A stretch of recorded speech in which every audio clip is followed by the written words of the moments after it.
Hello दोस्तों, स्वागत है आप सभी का मेरे चैनल में। आज मैं आपको इस वीडियो में बताने वाली हूँ कि स्वर्ग जाने का असली हकदार कौन है और नर्क जाने का असली हकदार कौन है। क्या लिखा है शास्त्रों में, कौन सा व्यक्ति स्वर्ग जाएगा और कौन सा नर्क। चलिए जान लेते हैं। इससे पहले यदि आपने मेरे चैनल को सब्सक्राइब नहीं किया तो मेरे चैनल को सब्सक्राइब कर लीजिए, जिससे इसी तरह की वीडियो मैं आपके लिए लाते रहूँ। दोस्तों, स्वर्ग जाने का असली हकदार कौन है और वह कौन सा पाप है जो मनुष्य को नरक के रास्ते में लेकर जाता है। आज एक धार्मिक कथा के माध्यम से हम आपको बताएंगे कि पूजा पाठ, दान धर्म आदि प्रकार के करोड़ों पुण्य करने के बाद भी मनुष्य नरक में क्यों जाता है और अत्यधिक पाप करने पर भी किस पुण्य के लिए मनुष्य को स्वर्ग की प्राप्ति होती है। तो चलिए शुरू करते हैं।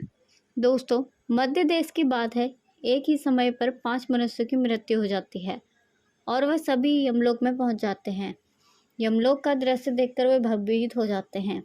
विशालकाय आकार वाले यमराज सुवर्ण से बने सिंहासन पर विराजमान होते हैं। उनके पास चित्रगुप्त बैठे होते हैं, जिनके पास सभी प्राणियों का लेखा जोखा रखा हुआ होता है। यम के दूत प्राणियों को आगे धकेल रहे हैं। कुछ मनुष्य जोर जोर से विलाप भी कर रहे हैं तो कुछ मनुष्य अत्यंत प्रसन्न होकर चल रहे हैं। स्वर्ग के द्वार से सुंदर प्रकाश दिखाई पड़ रहा है, जो वहीं नरक के द्वार से धधकती हुई अग्नि की ज्वालाएं दिखाई पड़ रही हैं। इस भयानक दृश्य को देखकर वे पांचों एक दूसरे से बात करने लगते हैं और अपने अपने पाप के विषय में चर्चा कर रहे होते हैं। उन पांचों में से 4 लोगों ने अपने जीवन में बहुत पाप कर्म किए होते हैं और उन सभी को जान पड़ता है कि अब वे चारों ही नरक में जाने वाले हैं। उन चारों में से एक चोर होता है, दूसरी वेश्या होती है, तीसरा विद्वान पंडित होता है, चौथा राजा का सैनिक होता है तथा पांचवा एक धनवान किसान होता है। वे पांचों अपने अपने कर्म फलों को भुगतने के लिए तैयार होते हैं। एक एक करके सभी पापी और पुण्य आत्माएं आगे चल रही होती हैं। वे चारों एक दूसरे को अपने पाप कर्मों के बारे में बताने लगते हैं।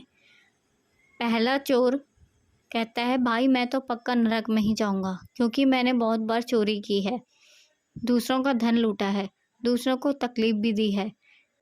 लेकिन ऐसा मैंने मजबूरी में किया था। चोरी करके मैं अपने परिवार का पेट पालता था, क्योंकि मुझे कोई काम नहीं देता था। शायद विधाता ने मेरे भाग्य में यही लिखा था, इसलिए मैं ही हम पांचों में सबसे बड़ा पापी हूँ। मेरे पाप से मुझे कभी मुक्ति नहीं मिल सकती, यह मैं जानता हूँ। पता नहीं मुझे अगला जन्म किस पशु का मिलेगा, यमराज मुझे कौन सा दंड देंगे। उसके बाद वह वैश्या बोलती है, भाई हम चारों में से ही सबसे बड़ी पापिनी मैं हूँ। मुझसे बड़ा पाप यहाँ पर किसी ने नहीं किया होगा। वैश्या बोली, जो स्त्री अनेक पुरुषों के साथ संबंध बनाती है उसे नरक में ही डाला जाता है, यह शास्त्र भी कहते हैं, इसलिए मेरा भी नरक में जाना तय है। किंतु मैं शपथ खाकर कहती हूँ, मैंने वह पाप जानबूझकर नहीं किए। जब मैं छोटी उम्र की थी तभी एक दुष्ट व्यक्ति मुझे उठाकर ले गया और जबरदस्ती मुझे वैसा बना दिया। मैंने ना चाहते हुए भी कई पुरुषों से संबंध बनाए हैं। मेरे पास जीवित रहने के लिए यही एक उपाय बचा था।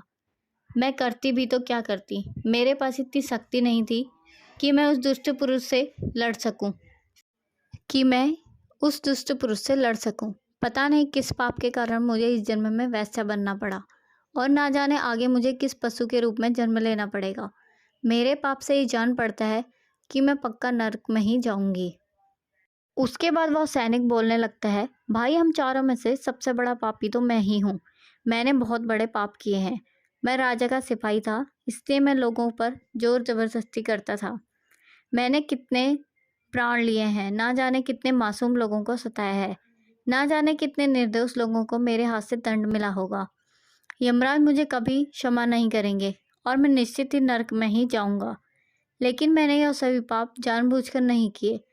अपने प्राणों के भय से और परिवार के पालन पोषण के लिए मुझे यह पाप करना पड़े। हमारा राजा जो कहता था उसका पालन हमें करना ही पड़ता था। राजा के विरुद्ध भला कोई साधारण मनुष्य कैसे जा सकता है। यह सभी पाप करते हुए मुझे अत्यंत दुख भी होता था और मैं जानता था कि यह पाप करने से मुझे नरक की ही प्राप्ति होगी, किंतु परिवार के मोह वश होकर मैंने यह काम किया।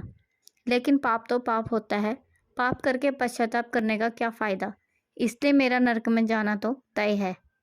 उसके बाद वह विद्वान पंडित बोलता है, भाई हम चारों में से सबसे बड़ा पापी तो मैं ही हूँ।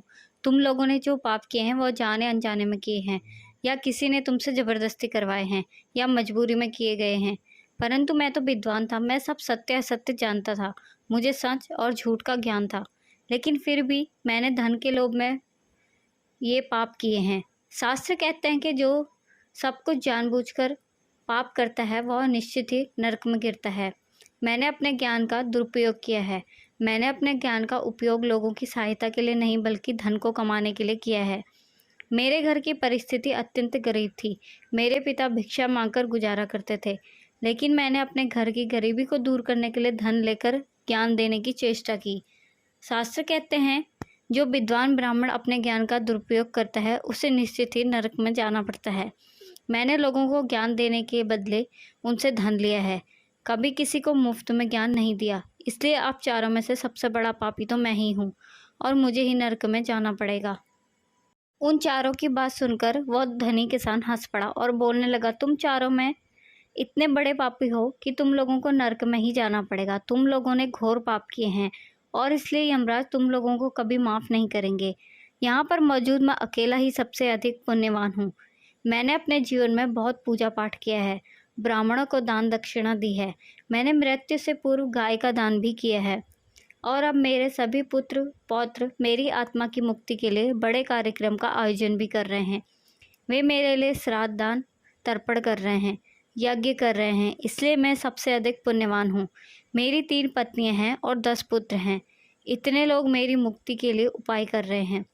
और हाँ, मैंने अपने जीवन में जो भी पाप नहीं किया और जाने अनजाने में किए होंगे तो मेरे पुत्रों के श्राद्ध आदि के कार्यों से मेरे पाप का भी नष्ट हो जाएगा। मैं नित्य देव पूजा करता था, मंदिर जाता था, द्वार पर आए अतिथियों को भोजन कराता था। इसलिए मुझे विश्वास है कि यमराज मुझे नरक में नहीं डालेंगे और मुझे मोक्ष की प्राप्ति निश्चित ही होगी। फिर वे पांचों धीरे धीरे आगे बढ़ने लगे और जब उनका समय आता है तो उन पांचों के पाप और पुण्य के कर्मों का मूल्यांकन किया जाता है। सबसे पहले बारी आती है उस चोर की और फिर चित्रगुप्त उसका लेखा जोखा निकालते हैं। कुछ देर तक विचार करने के बाद उसके पाप पुण्य का मूल्यांकन करने के बाद यमराज उसे स्वर्ग में जाने के लिए कहते हैं। इस निर्णय को सुनकर चोर आश्चर्य में पड़ जाता है और बड़ी ही प्रसन्नता से वह स्वर्ग के दरवाजे की ओर चला जाता है। दूसरी बार आती है वैश्या की। चित्रगुप्त उस वैश्या का लेखा जोखा निकालते हैं और कुछ देर तक विचार करने के बाद उसे पाप पुण्य का मूल्यांकन करके यमराज उसे भी स्वर्ग में जाने के लिए कहते हैं। इस विचित्र निर्णय को सुनकर वह वैश्या भी आश्चर्य में पड़ जाती है। उसे यमराज के निर्णय पर विश्वास नहीं होता और वह बिना कुछ कहे बड़ी ही प्रसन्नता के साथ स्वर्ग के द्वार की ओर जाने लगती है। अब तीसरी बारी आती है उस सिपाही की। चित्रगुप्त उसके भी कर्मों का लेखा जोखा निकालते हैं और कुछ समय विचार करके उसे पाप पुण्य का मूल्यांकन करके यमराज उसे भी स्वर्ग में जाने के लिए कहते हैं। इस निर्णय को सुनकर वह सिपाही भी सोच में पड़ जाता है और बड़ी ही प्रसन्नता के साथ वह स्वर्ग के द्वार की ओर निकल जाता है। फिर चौथी बारी आती है उस विद्वान ब्राह्मण की। चित्रगुप्त उस ब्राह्मण के कार्यों का लेखा जोखा निकालते हैं और कुछ देर तक विचार करते हैं। फिर यमराज उस ब्राह्मण को भी स्वर्ग में जाने के लिए कहते हैं। फिर वह विद्वान ब्राह्मण विचार करता है, मैंने तो पाप किया है, फिर मुझे क्यों स्वर्ग में भेज रहे हैं। फिर वह मन ही मन प्रसन्न होकर स्वर्ग के द्वार की ओर चलने लगता है। उन चारों को स्वर्ग में जाता देख धनवान किसान बहुत दुखी और क्रोधित हो जाता है। वह सोचने लगता है कि यह कैसा न्याय है, इन पापियों को स्वर्ग में जाने का मौका मिल रहा है, फिर मैंने जो पुण्य के काम किए हैं उनका क्या पापी और पुण्यवान एक ही जगह पर डाले जाएंगे तो पुण्य करने का फ़ायदा ही क्या। फिर उस धनवान किसान को यम के दूत जोर से धकेल देते हैं और कहते हैं, अरे पापी तू आगे चल, तुझे नरक में ही डाला जाएगा, यमराज तुझे कभी माफ़ नहीं करेंगे। यह सुनकर धनवान किसान भयभीत हो जाता है और कहने लगता है, मैं तो स्वर्ग में जाऊंगा, मैंने कोई पाप नहीं किया। फिर वह धनवान किसान यमराज के सामने आकर खड़ा हो जाता है। चित्रगुप्त उसके कर्मों का लेखा जोखा देखते हैं और उसके पाप पुण्य के कर्मों का मूल्यांकन करते हैं तो उसके पाप का पलड़ा भारी हो जाता है और यमराज उस धनवान किसान को कहते हैं, अरे दुष्ट, तूने तो बहुत बड़ा अपराध किया है, तू तो नरक में जाने के योग्य ही है। इतना सुनते ही वह किसान थर थर काँपने लगता है और यमराज से कहता है, हे धर्मराज, यह अन्याय है। मैंने तो जीवन में कोई पाप नहीं किए और पुण्य ही किए हैं। आप मुझे नरक में क्यों डाल रहे हैं? और मुझसे पहले जो 4 लोग गए थे वे तो घोर पापी थे। उन्होंने बड़े बड़े पाप और अपराध किए हैं। उन्हें तो आपने स्वर्ग में डाल दिया है। आप ऐसा अन्याय मेरे साथ क्यों कर रहे हैं? अगर ऐसा अन्याय होगा तो भला कौन सा मनुष्य धरती पर पुण्य करेगा? फिर यमराज कहते हैं, अरे पापी, जो तूने पाप किया है वह तो उन चारों के पापों के सामने कुछ भी नहीं है। तेरे एक पाप के कारण तेरा सारा पुण्य फल नष्ट हो गया है।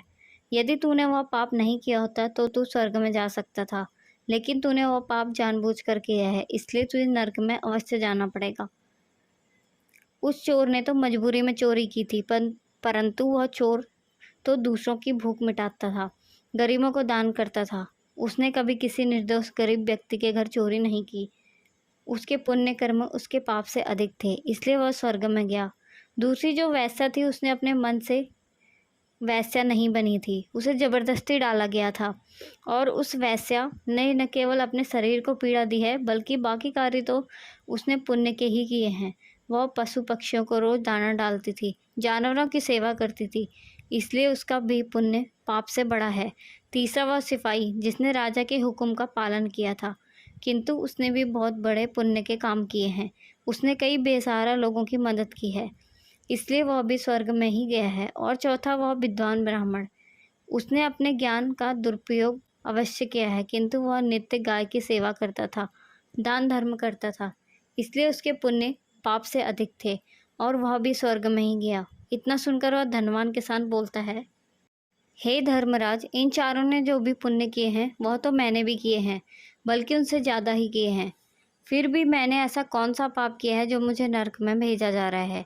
यमराज कहते हैं, हे दुष्ट, याद कर, तूने उस अबला विधवा नारी पर गलत लांछन लगाया था कि उसने तेरे घर में चोरी की है, और इसके साथ ही तूने उसके ऊपर कई अन्य गलत लांछन लगाए थे। उस व्यभिचारिणी और वैसा कहकर उसके चरित्र का हनन किया था, और राजा ने उसे सत्य समझकर उस अबला विधवा नारी को मृत्युदंड दे दिया था। हे पापी मनुष्य, ब्रह्म हत्या, चोरी, मदिरापान आदि प्रकार के घोर पापों से भी प्रायश्चित करके मुक्त हो जाता है, किंतु दूसरों को गलत लांछन लगाने पर कोई प्रायश्चित नहीं होता है। जो दूसरों पर गलत आरोप करता है, सत्य जानकर भी दूसरों को झूठ कहकर उनके ऊपर दोष डालता है, वह तो सबसे बड़ा पापी है। उसके द्वारा किए गए सभी पुण्य नष्ट हो जाते हैं। इसलिए तूने जितने भी पाप किए हैं वे सभी उस एक पाप के कारण नष्ट हो गए। फिर यमराज यमदूतों को कहकर उस पापी किसान को नरक ले जाने के लिए कहते हैं, और वह किसान रोता हुआ विलाप करता हुआ नरक के मार्ग पर चलने लगता है। तो दोस्तों, इस प्रकार से धर्मराज ने कहा है, कभी किसी पर गलत आरोप नहीं करना चाहिए। सत्य जानकर भी असत्य का साथ देना नहीं चाहिए। जो दूसरों पर गलत आरोप डालता है उसे यमराज कभी क्षमा नहीं करते। उम्मीद है आपको यह कथा पसंद आई होगी, और इस चैनल को सब्सक्राइब कर लीजिए ताकि मैं इसी प्रकार की कथाएं आपके लिए और भी ला सकूं। अगर आपको मेरी वीडियो पसंद आए तो चैनल को सब्सक्राइब कीजिए और शेयर कीजिए ताकि मैं रोज़ नई नई वीडियो आपके लिए ला सकूं।